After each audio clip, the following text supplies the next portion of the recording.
કલ્પના કરો એક ધ્વજની, જે માત્ર કાપડનો ટુકડો નથી, પણ 5 સદીઓની પ્રતીક્ષાનો અંત છે.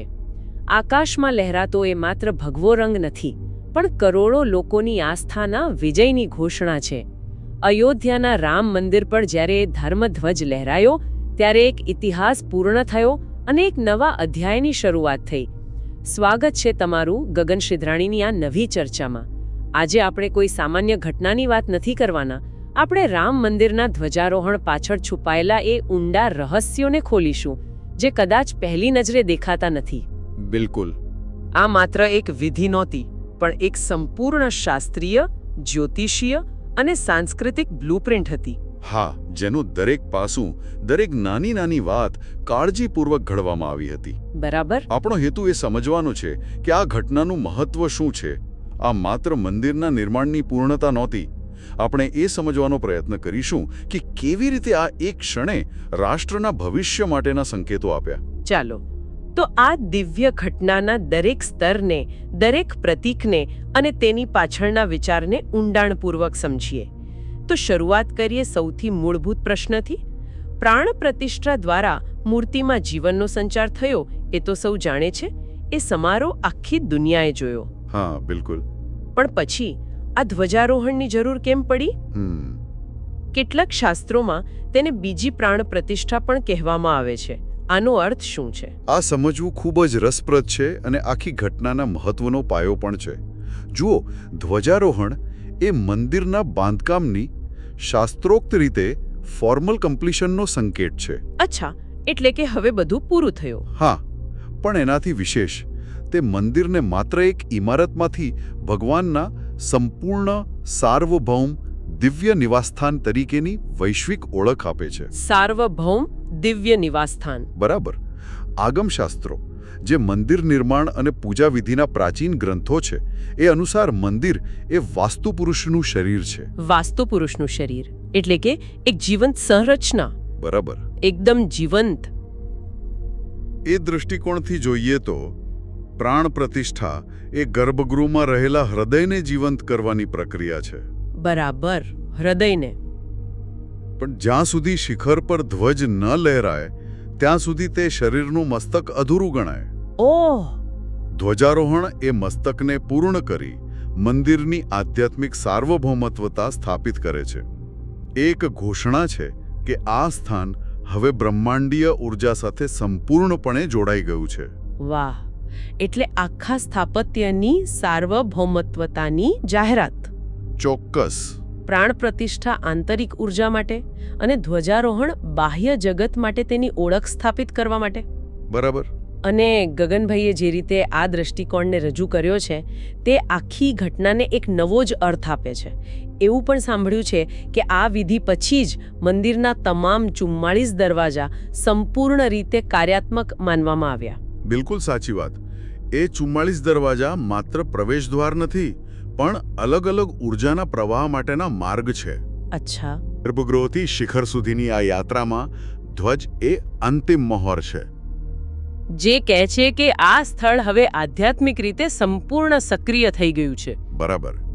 એટલે જ આને સંપૂર્ણ માળખાની બીજી પ્રાણ પ્રતિષ્ઠા કહેવાય છે. આ પૂર્ણતાની ભાવના માત્ર સ્થાપત્યમાં જ નહીં, પણ જે સમયે આ વિધિ થઈ તેમાં પણ દેખાય છે. હા, એ પણ એટલું જ મહત્વનું છે. એવું કહેવાય છે કે આ માટે પસંદ કરાયેલી 44 મિનિટ બ્રહ્માંડીય રીતે ખૂબ જ ખાસ હતી. ચાલો, હવે સમયના એક ગણિતને ઉકેલીએ. આ ધ્વજારોહણ માટે બપોરે 11:52 થી 12:35 વચ્ચેનો ચોક્કસ સમય જ કેમ પસંદ કરાયો? એમાં શું હતું? એ સમયે સામાન્ય નહોતો. તે જ્યોતિષી ગણતરીનો એક ઉત્કૃષ્ટ નમૂનો હતો. એ સમય હતો અભિજીત મુહૂર્ત. અભિજીત મુહૂર્ત. હા, વૈદિક જ્યોતિષમાં અભિજીત મુહૂર્તને દિવસનો સૌથી શક્તિશાળી અને વિજયી સમય માનવામાં આવે છે. વિજયી સમય? મને લાગે છે કે આનું જોડાણ ભગવાન રામ સાથે પણ કંઈક ખાસ હતું, નહીં? ચોક્કસપણે. અને અહીં જ આ પસંદગી વધુ ઊંડી બને છે. આ મુહૂર્ત ભગવાન રામના જન્મ નક્ષત્ર એટલે કે પુનર્વસુ નક્ષત્ર સાથે જોડાયેલું છે. ઓહ! તો એક તરફ વિજયનો સમય અને બીજી તરફ ભગવાન રામના પોતાના દિવ્ય જન્મ સમય સાથેનું જોડાણ. વાહ! એટલે કે એમના જન્મના નક્ષત્રના પ્રભાવમાં મંદિરની પૂર્ણતાની ઘોષણા. બરાબર. આ ક્ષણને તેમની દિવ્યતા સાથે સીધી રીતે જોડે છે. પણ વાત અહીં પૂરી નથી થતી, બરાબર ને? એ દિવસનું પણ કોઈ ખાસ મહત્વ હતું. હા, અને એ છે ત્રીજું સ્તર. એ દિવસ વિવાહ પંચમીનો હતો.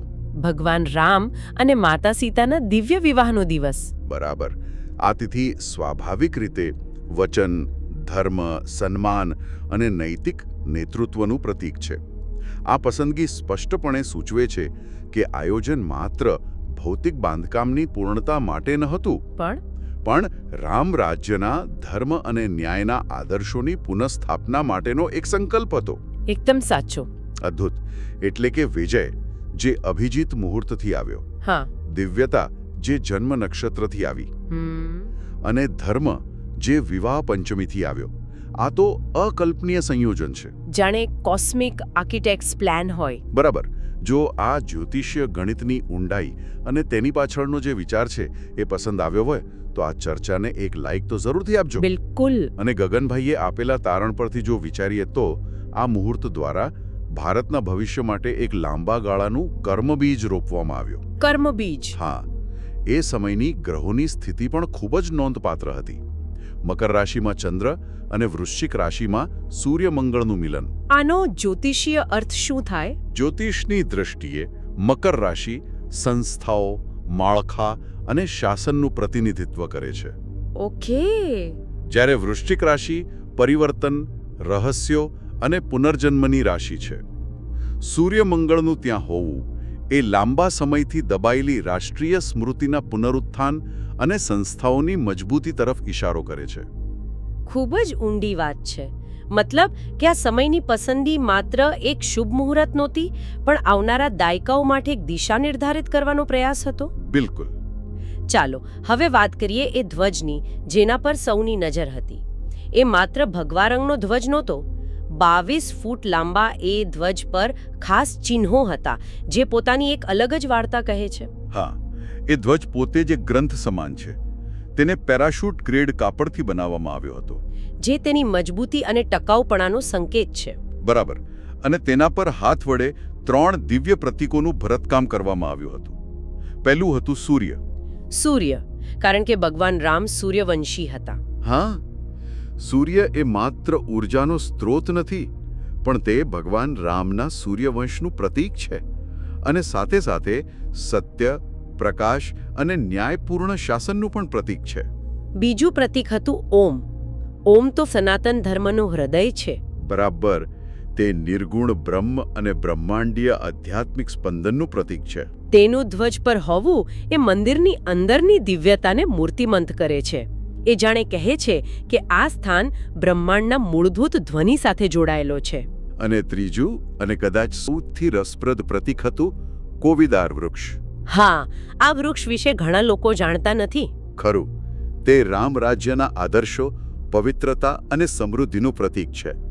શાસ્ત્રીય સંદર્ભો દર્શાવે છે કે આ વૃક્ષ સૂર્યવંશના રાજાઓના ધ્વજ પર પરંપરાગત રીતે દર્શાવવામાં આવતું હતું. અચ્છા. તે ધર્મ, અર્થ, કામ અને મોક્ષના સંતુલનનું પ્રતિનિધિત્વ કરે છે. અને કોવિદાર વૃક્ષ વિશેની એક વાત ખરેખર અદ્ભુત છે. કઈ વાત? વાલ્મીકી રામાયણના કેટલાક વિવરણો અનુસાર તે મંદાર અને પારિજાત જેવા દિવ્ય વૃક્ષોનું હાઇબ્રિડ સ્વરૂપ છે. શું વાત છે? હા, જે ઋષિ કશ્યપ દ્વારા બનાવવામાં આવ્યું હતું. આ વાત માત્ર પૌરાણિક નથી, પણ પ્રાચીન ભારતના પ્લાન્ટ હાઇબ્રિડાઇઝેશનના જ્ઞાન તરફ પણ સંકેત કરે છે.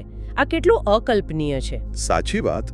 ગગનભાઈએ વિષયને જે વિગતવાર અને સ્પષ્ટ રીતે રજૂ કર્યો છે તે દર્શાવે છે કે ધ્વજ એક જ સમયે રામનો વંશ એટલે કે સૂર્ય, સનાતન ધર્મનું સર્વોચ્ચ સત્ય ઓમ અને તેમના શાસનના આદર્શો એટલે કે કોવિદાર વૃક્ષ, આ ત્રણેયને રજૂ કરતો એક સાંસ્કૃતિક મેનિફેસ્ટો છે. એક નૈતિક ઘોષણાપત્ર જે શિખર પરથી સમગ્ર વિશ્વને એક સંદેશ આપે છે. બરાબર. તો આ બધી બાબતોનો સાર શું? સ્થાપત્યની પૂર્ણતા, બ્રહ્માંડીય સમયની પસંદગી અને પ્રતીકોથી ભરેલો ધ્વજ. આ એક ઘટનાની દેશ પર કેવી અસર થવાની આગાહી છે? આ જે કર્મબીજ રોપાયું તેના ફળ કેવા હશે? જ્યોતિષીય વિશ્લેષણ મુજબ આ કર્મબીજ આવનારા દાયકામાં 3 મુખ્ય ક્ષેત્રોમાં મોટા પરિવર્તનો લાવી શકે છે. ઓકે. પ્રથમ અને સૌથી મહત્વનું છે શાસનમાં પરિવર્તન. શાસનમાં હા, મેં અગાઉ કહ્યું તેમ મકર રાશિમાં ચંદ્રની સ્થિતિ સંસ્થાઓની મજબૂતી સૂચવે છે. આનો અર્થ એ થઈ શકે છે કે આવનારા સમયમાં રાજકીય સત્તા વ્યક્તિ કેન્દ્રિતમાંથી ઓછી થઈને સંસ્થાઓ આધારિત અને વધુ જવાબદેહ બનશે. એટલે કે વ્યક્તિ પૂજાથી સંસ્થા પૂજા તરફનો ઝુકાવ. બરાબર. કાયદાકીય પ્રણાલી, અમલદારશાહી અને અન્ય રાષ્ટ્રીય સંસ્થાઓ વધુ મજબૂત અને સ્વાયત્ત બની શકે છે. ઉચ્ચ સ્તરના હોદ્દાઓ પર વધુ અકાઉન્ટેબિલિટી આવશે. આ એક મોટું શિફ્ટ હશે. અને બીજું પરિવર્તન કયા ક્ષેત્રમાં જોવા મળી શકે? બીજું છે સાંસ્કૃતિક ભૂગોળનું પુનર્નિર્માણ. સાંસ્કૃતિક ભૂગોળ એનો શું મતલબ? ગ્રહોની ગોઠવણ સૂચવે છે કે લોકોને આત્મભાવના, તેમના રહેઠાણ, તેમની ધરતી સાથે ગાઢ રીતે જોડાશે. આના પરિણામે શહેરો, નગરો અને સ્થળોને તેમના ઐતિહાસિક અને આધ્યાત્મિક નામો પાછા આપવાની પ્રક્રિયાને વેગ મળી શકે છે. અચ્છા. આપણે તીર્થ સર્કિટ અને પવિત્ર કોરિડોરનો ઝડપી વિકાસ જોઈશું. આ માત્ર નામ બદલવાની વાત નથી, પણ સ્થળોની મૂળ ઓળખને પુનર્જીવિત કરવાની વાત છે. એકદમ. અને ત્રીજું, જે આર્થિક સ્તર સાથે જોડાયેલું છે, કારણ કે આટલા મોટા પ્રોજેક્ટ્સની આર્થિક અસર તો થવાની જ છે. બરાબર. ત્રીજી અને ખૂબ જ નક્કર અસર આર્થિક સ્તરે જોવા મળશે. ભારતની હેરિટેજ ઇકોનોમી અને ફેથ ટેક સેક્ટરને અભૂતપૂર્વ વેગ મળશે. ફેથ ટેક, આ એક નવો શબ્દ છે. હા, ધાર્મિક મુસાફરી, સ્થાનિક હસ્તકલા, સાંસ્કૃતિક ઉદ્યોગ સાહસિકતા અને સ્પિરિચ્યુઅલ વેલનેસ આ બધા મુખ્ય આર્થિક ક્ષેત્રો તરીકે ઉભરી આવશે.